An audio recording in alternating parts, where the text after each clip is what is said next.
Hello दोस्तों, नमस्कार। आइए स्टार्ट करते हैं वोकैबुलरी का सेशन नंबर 5। पिछली क्लासेस भी जरूर आपको देखनी चाहिए। वोकैबुलरी सेशन नंबर 1, 2, 3 और 4 आपको मिलेगा। प्लेलिस्ट एक बना रखी है हमने विशेष तौर पर वोकैबुलरी के लिए, वोकैबुलरी 2024 के नाम से। वहां से आप जाके पिछले सेशंस भी देख सकते हैं। जो मैं ये पढ़ा रहा हूँ इसका एक अप्रोच बता देता हूँ आपको, अगर नए आप स्टूडेंट हैं तो। आपको पिछले जो क्लासेस हुई हैं उनमें से रैंडम कुछ वर्ड्स यहाँ पे दिए गए हैं, उनको हम रिवाइज करते हैं। उसके बाद में हम क्या करेंगे, एक सेंटेंस देखेंगे और उस सेंटेंस में जो वर्ड हम डिस्कस करने वाले हैं उसकी वर्ड कैटेगरी निकालना सीखेंगे। हम उस सेंटेंस को ट्रांसलेट करेंगे, साथ में उस वर्ड के सिनोनिम्स हम जानेंगे। तो बहुत सारी चीज़ें इस सेशन में आपको सीखने को मिलेगी। और जब इस सेशन के एंड तक हम पहुंचेंगे, जब अंतिम शब्द हम डिस्कस करेंगे, उसके बाद आपको जो हमने पढ़ा है आज की क्लास में वो सारा रिवाइज मैं करवा दूंगा क्लास में ही। तो एक ही क्लास से इतनी सारी चीज़ें सीखने को मिलेंगी। और आप लास्ट तक ये सेशन देखते हैं तो यकीन मानिए एक एक शब्द आपको याद भी करवा दूंगा। इस अप्रोच से हम इस सेशन को लेकर चलते हैं। और इसका पीडीएफ है वो टेलीग्राम चैनल आशीष क्लासेस पर आपको मिलता है। लिंक आपको डिस्क्रिप्शन में दिया हुआ है। तो आइए स्टार्ट करते हैं। पहला वर्ड आपको दे रखा है क्या, पहला जो शब्द दे रखा है, इस शब्द का पहले हम इसको रिवाइज कर लेते हैं। पहला शब्द जो है इनिमिकल। इस वर्ड को हमने डिस्कस किया था पिछले सेशंस में। इनिमिकल को एडजेक्टिव मैंने बताया था और इसके सिनोनिम्स बताए थे मैंने। आप जहां पर भी क्लास ले रहे हैं आप खुद से भी रिवाइज करिए इन वर्ड्स को और ये देखने की कोशिश कीजिए कि क्या आपको याद आ रहा है इन वर्ड्स का मतलब। इनिमिकल का मतलब मैंने क्या बताया था आपको। इनिमिकल का मतलब बताया था डेलेटेरियस, या इसके लिए हमने कहा था हार्मफुल, ठीक है, या फिर हमने इसको कहा था परनीशियस। हिंदी में इसके लिए हमने डिस्कस किया था क्या, हानिकारक। और एक बात और यहाँ पे अगर आपको याद आती हो तो बताया था कि इनिमिकल के साथ में जो प्रेपोजिशन रिक्वायर्ड है, जो इन वर्ड्स के साथ में प्रेपोजिशन लगेगा किसके लिए हानिकारक है, तो प्रेपोजिशन लगता है टू। ये बात हमने ग्रामर की थी यहाँ पे। कन्वीवियल है, मैंने कहा था जिन वर्ड्स के एंड में एल आता है वो जनरली एडजेक्टिव्स होते हैं। तो कन्वीवियल एक एडजेक्टिव है। इसका मतलब हमने डिस्कस किया था फ्रेंडली, या फिर ये होता है सोसेबल, या फिर ये होता है अफेबल। मतलब जो व्यक्ति मिलनसार होता है, जो प्लीजेंट हो, है ना, जो सामाजिक हो, उसको हम बोलेंगे क्या, कन्वीवियल। फिर एक फिल्च शब्द था। फिल्च की वर्ड कैटेगरी हमने डिस्कस की थी, वर्ब है। और इसके लिए सिनोनिम्स हैं पिल्फर और स्टील। हिंदी में इसको हमने कहा था चुराना। क्या कहा था, चुराना। नंबर 4 पे है रेडियंट। रेडियंट के लिए वर्ड कैटेगरी डिस्कस की थी हमने, एडजेक्टिव है। इसको मैंने ब्राइट और ब्रिलियंट भी बताया था। चमकदार जो होता है वो भी होता है। और बाकी यहाँ पे जो इसका मीनिंग बैठता है सही वो है चीयरफुल कह सकते हो। चीयरफुल के साथ आप इसको हैप्पी कह सकते हो, आप इसको गे कह सकते हो, डिलाइटेड कह सकते हो। प्रसन्नचित या खुश जो होता है उसके लिए हम यूज करते हैं किसका, रेडियंट का। एक है अपॉलिंग, ये एडजेक्टिव है। इसका होता है हॉरिबल। इस वर्ड का मतलब होता है टेरिबल और इस वर्ड का मतलब होता है शॉकिंग। तो ये होते हैं इसके सिनोनिम्स।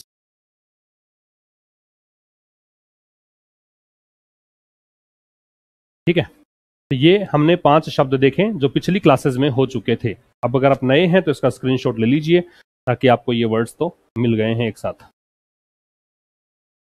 ठीक है, अब आइए पहला शब्द हम स्टार्ट करते हैं आज की क्लास का। पहला शब्द आज की क्लास का क्या है, he is getting a bit cantankerous in his old age. क्या कह रहा है, he is getting a bit cantankerous in his old age. वह कुछ हो रहा है कैंटनकैरस अपने वृद्धावस्था में। आपको जो डिस्कस करना है वर्ड, जो यहाँ पे वर्ड देखना है वो है कैंटनकैरस।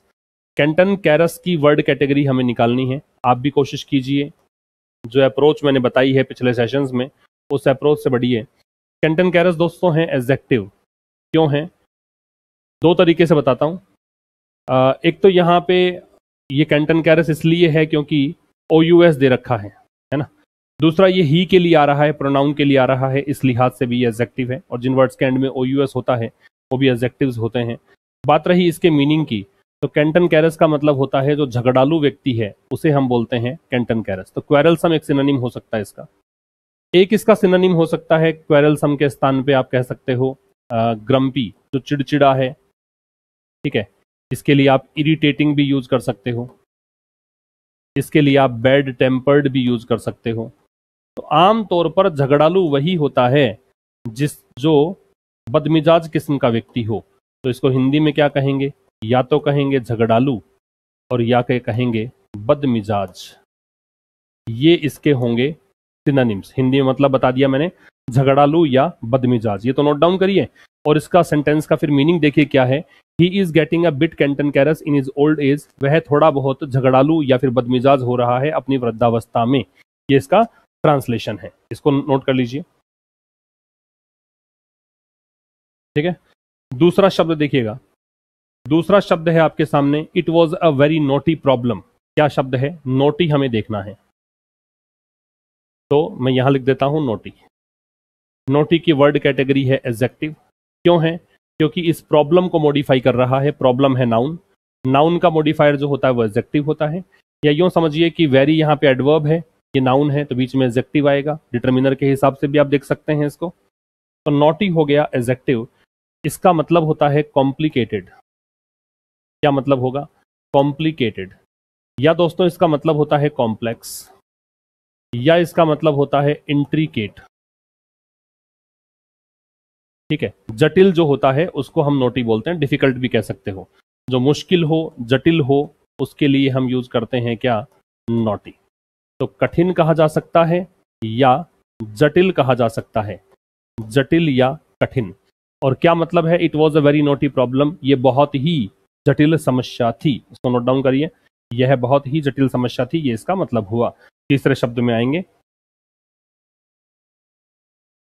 तीसरा शब्द सीखिए, रैपोर। क्या प्रोनाउंसिएशन है इसका? रैपोर, रैपोर्ट नहीं है, रैपोर। टी का उच्चारण इसमें नहीं करते हैं हम। रैपोर है क्या चीज? तो RAPPORT। रैपोर जो शब्द है वो नाउन है। क्यों है नाउन? वो आप देखिए डिटरमिनर से। डिटरमिनर के बाद दो शब्द हैं, ये तो आपका हुआ नाउन और ये इसका हुआ एडजेक्टिव, एक्सीलेंट। एक्सीलेंट क्या हो गया? एडजेक्टिव हो गया। अब रैपोर जो शब्द है इसका मतलब होता है हार्मनी, सामंजस्य। या इसे आप क्या कह सकते हैं? इसको कह सकते हैं बॉन्ड, या कह सकते हैं एफिनिटी। सामंजस्य कह दीजिए, सामंजस्य। या फिर रिश्ता कह सकते हो, बॉन्ड है आपका, जुड़ाव आपका है, उसको भी कह सकते हैं।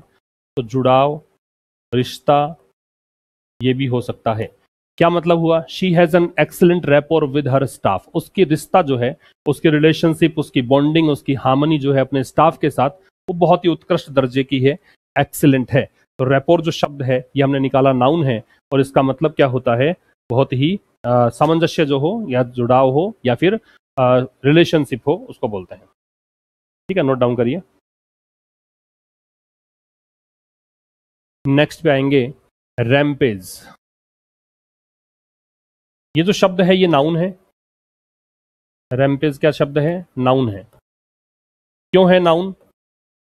ए डिटरमिनर, डिटरमिनर के बाद एक ही शब्द है। अगला मैंने क्यों नहीं किया? क्योंकि थ्रू यहां पे प्रीपोजिशन है। हम तीन शब्द लगातार गिनते हैं, एक एडवर्ब, एक एडजेक्टिव, एक नाउन। अगला शब्द प्रीपोजिशन है, तो इसका मतलब सीरीज यहीं तक ब्रेक हो रही है, तो रैम्पेज यहां पे हुआ नाउन। इसका मतलब क्या होता है? इसका मतलब होता है वायलेंस, या इसे कहेंगे स्टॉर्म, या इसे कहेंगे रेज, या इसे कहेंगे आप अप्रोर। तो इसे आप हिंसा भी कह सकते हैं, इसे आप उथल पुथल भी कह सकते हैं, शोरगुल कह सकते हैं। शोरगुल तो मत कहिए, अप्रोर हालांकि शोरगुल होता है, लेकिन इसका मतलब उथल पुथल कह सकते हो। एकदम तूफान सा जब आता है, चीजें बहुत ज्यादा एक्टिविटी जिन चीजों की बढ़ जाती है ना। वैसे रेज गुस्सा भी होता है, स्टॉर्म तूफान है। तो यहाँ पे चीजें जो उथल पुथल की स्थिति में आ जाएं, डिसऑर्डरली स्थिति में आ जाएं, तो उसको हम रैम्पेज कहते हैं। Writers went on a rampage through the city. तो राइटर्स मतलब दंगाई, दंगाइये जो हैं उन्होंने शहर में, पूरे शहर भर में, थ्रू है तो पूरे शहर भर में क्या किया? इन्होंने हिंसा फैलाई, ये इसका मतलब है। ठीक है, तो स्टॉर्म का मतलब यहाँ पे तूफान नहीं पड़ना है, और इसका मतलब आप रेज का गुस्सा नहीं पड़ना है। मतलब गुस्सा तो पड़ सकते हैं, लेकिन यहाँ पे हिंसात्मक कोई चीज से मतलब है। ठीक है, नेक्स्ट पे आएंगे। अगला शब्द है सैंग्विन। सैंग्विन की वर्ड कैटेगरी, देखो किसी भी शब्द की वर्ड कैटेगरी क्या हो सकती है, वो उस सेंटेंस के मतलब उस वर्ड कैटेगरी के पर ही डिपेंड करता है, उस सेंटेंस के कॉन्टेक्स्ट पर डिपेंड करता है, कहीं ऐसे रटने की जरूरत नहीं होती है। सैंग्विन यहाँ एडजेक्टिव है, क्योंकि देखेंगे आप तो लेस जो है वो डिग्री बनाता है, लेस या फार, और डिग्री किसकी बनती है, एडजेक्टिव या एडवर्ब की। ये सैंग्विन जो है वो दे के लिए आ रहा है, प्रोनाउन है, तो इसका मतलब ये एडजेक्टिव ही है, एडवर्ब नहीं है। सैंग्विन जो शब्द है इसका मतलब होगा दोस्तों होपफुल कह सकते हो, होपफुल कह सकते हो, या इसके लिए आप ऑप्टिमिस्ट यूज कर सकते हो, या इसके लिए आप रोजी कह सकते हो। तो रोजी हो, होपफुल हो, ऑप्टिमिस्ट हो, ये इसका मतलब होगा। ठीक है, तो they are less sanguine about the prospects of peace, for peace. Prospects का मतलब भी लिख लीजिए, पॉसिबिलिटी होता है, संभावना होती है, और ये नाउन है। पॉसिबिलिटी कह दो या लाइकलीहुड कह दो, है ना, लाइकलीहुड या पॉसिबिलिटी, संभावना।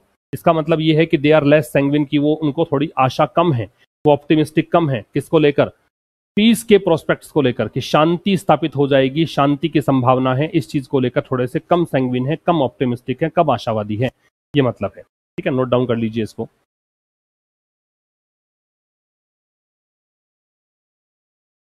नेक्स्ट पे आएंगे। Predictably the president parried inquiries about the arms scandal. Parry काफी मतलब आपने, मुझे लगता है कि नया ही शब्द होगा आपके लिए, देखा हुआ नहीं होगा। पैरी जो शब्द है ये वर्ब है। Why is it verb? क्योंकि प्रेसिडेंट यहाँ पे हो गया सब्जेक्ट, सब्जेक्ट की वर्ब है ये, और वैसे भी सेकंड फॉर्म दे रखी है, तो फॉर्म्स जो बनती है वर्ब की बनती है। पैरी का मतलब होता है अवॉइड, या इसका मतलब होता है इवेड, या इसका मतलब होता है वार्ड ऑफ, या इसका मतलब होता है डोज, और या इसका मतलब होता है शन। हिंदी में इसको कहेंगे बचना। हिंदी में क्या कहेंगे? बचना। क्या मतलब है? प्रेडिक्टेबली मतलब अनुमानित तौर पर, वैसे प्रेडिक्शन होती है भविष्यवाणी, तो अनुमानित तौर पर जो प्रेसिडेंट है उन्होंने इंक्वायरी से वो बचे। प्रेसिडेंट अध्यक्ष भी हो सकता है, राष्ट्रपति भी हो सकता है, वो इंक्वायरी से, पूछताछ से बचे अबाउट द आर्म्स स्कैंडल। किस बारे में? जो आर्म्स स्कैंडल हुआ था, जो हथियारों का स्कैंडल है, उस बारे में पूछताछ से वो बचते नजर आए। तो पैरी का सिनोनिम्स क्या होंगे? Avoid, evade, ward off, dodge या shun. Avoid, evade, ward off, dodge या शन, याद रखिएगा, क्योंकि लास्ट में हम लोग एक बार रिवाइज करके जाएंगे इसको। फोर्थ पे आएंगे, और यहां आपको बताना है एक्सपेशिएट का मतलब क्या है। तो सबसे पहली बात, एक्सपेशिएट जो शब्द है ये होती है वर्ब। वर्ब इसलिए है क्योंकि देखिए सेकंड फॉर्म दे रखी है, शी सब्जेक्ट है, ये वर्ब है इसकी। इसका मतलब होता है इलेबोरेट ऑन, मतलब किसी चीज की व्याख्या करना, या इसका मतलब होता है गो इनटू डिटेल, थोड़ा सा वर्णन करना, वर्णन में चले जाना, है ना, ये मतलब है इसका। तो किसी चीज को ज्यादा मतलब वर्णित करना, वर्णन करना मतलब होता है किसी चीज को ज्यादा बढ़ा चढ़ा कर बोलना। वैसे तो एग्जेजरेट नहीं है ये, लेकिन थोड़ा ज्यादा डिटेल में चले जाओ आप तो उसको एक्सपेशिएट के नाम से हम जानते हैं। ठीक है, एक्सपेशिएट क्या होगा? ज्यादा वर्णन करना, डिटेल में चले जाना। इसके लिए एक वर्ड मैंने पिछले सेशन में बताया था आपको, एक्सपाउंड, समझाना होता है ना, ये भी कुछ समझाना ही होता है, एक प्रकार से एक्सप्लेन करना होता है। तो she expatiated on a work for the duration of the meal. तो उसने अपने मतलब duration of the meal, meal का जो ड्यूरेशन है, भोजन का जो अवधि है, उसके लिए उसने एक्सपेशिएटेड ऑन हर वर्क, मतलब उसने अपने काम को क्या किया, थोड़ा सा ज्यादा, मतलब इसको खींचा, या कहें कि वर्णन इस चीज का करने लग गई, ये इसका मतलब है। तो she expatiated on her work for the duration of the meal, right.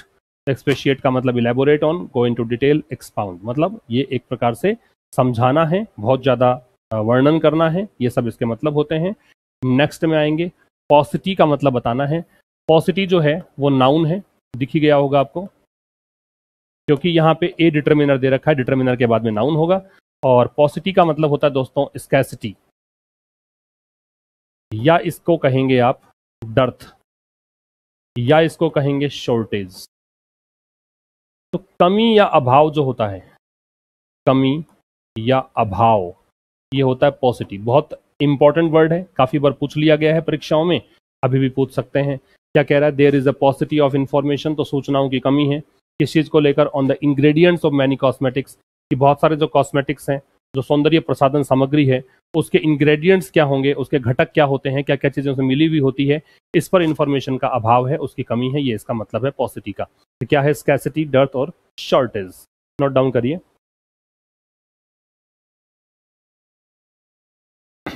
Next पे आइए, पार्टीजन बताना है।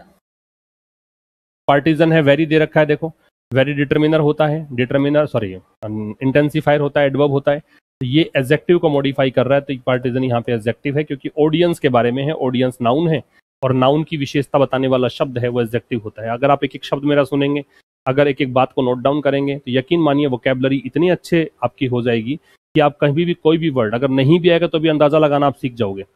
पार्टीजन जो शब्द है इसका मतलब होता है दोस्तों नॉन पार्टीजन, सॉरी पार्टीजन का मतलब होगा पार्शियल कह दीजिए, पार्शियल, या इसको कहिए प्रेजुडिस्ट, प्रेजुडिस्ट,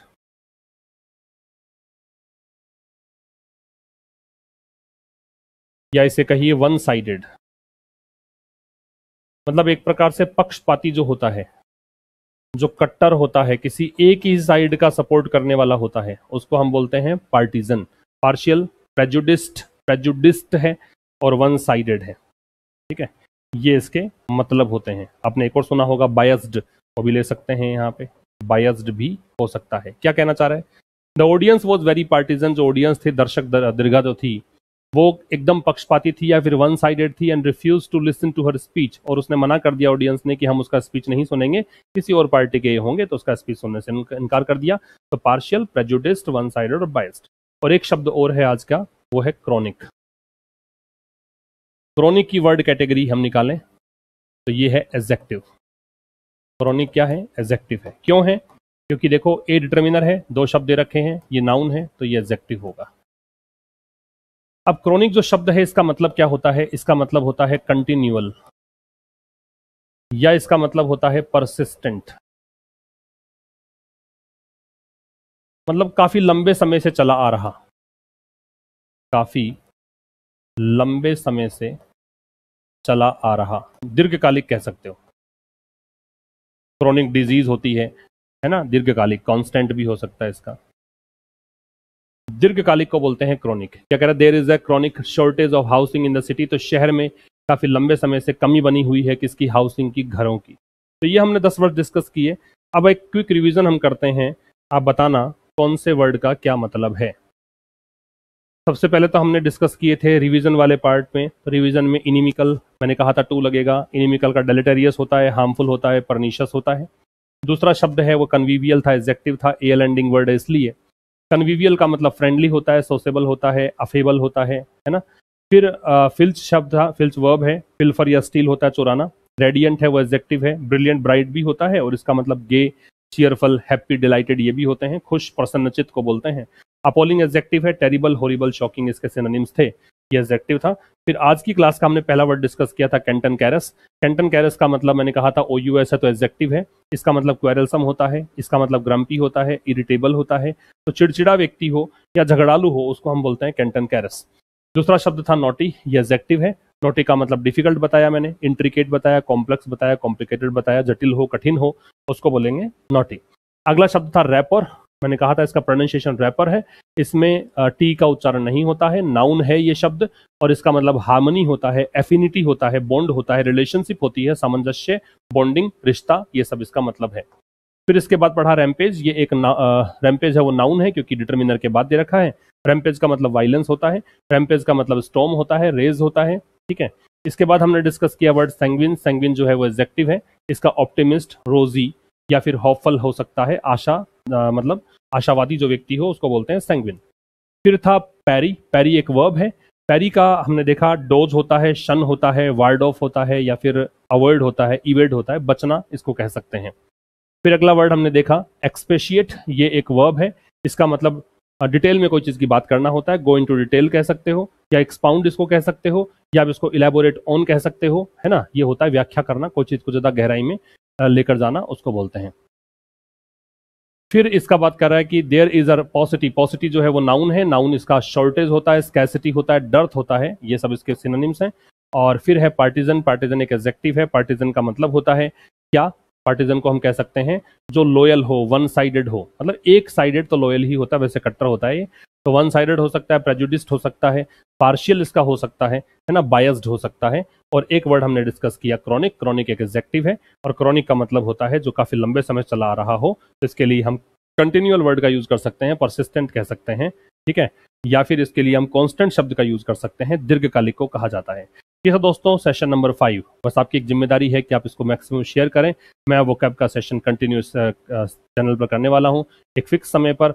वोकैब का क्लास पर डे आपको मिलेगी, क्योंकि वोकैब बहुत इंपॉर्टेंट है, हर एग्जाम में आती है, और ये चीज़ मैं जो सेशन के जरिए वोकैब सिखा रहा हूँ इस सेशन से, तो आप समझिए कि ना केवल वोकैब बल्कि ट्रांसलेशन आप सीख जाएंगे, यहाँ पे वर्ड कैटेगरी निकालना सीख जाएंगे। तो अगर आप एनडीए सीडीएस के विद्यार्थी हैं तो वर्ड क्लास आपको निकालनी दी जाती है, तो इस एक्सरसाइज से वो वाले क्वेश्चन चुटकियों में आप सोल्व कर जाएंगे। साथ में यहाँ पे आप ट्रांसलेशन सीखते हैं, तो जहाँ ट्रांसलेशन आता है हिंदी, इंग्लिश टू हिंदी, वहाँ पे आपको इसकी हेल्प मिलेगी, और जहाँ वोकैब पूछी जाती है वहाँ तो हेल्प मिलनी ही है। सी यू टुमारो, ठीक है, तब तक के लिए नमस्कार, थैंक्स अ लॉट।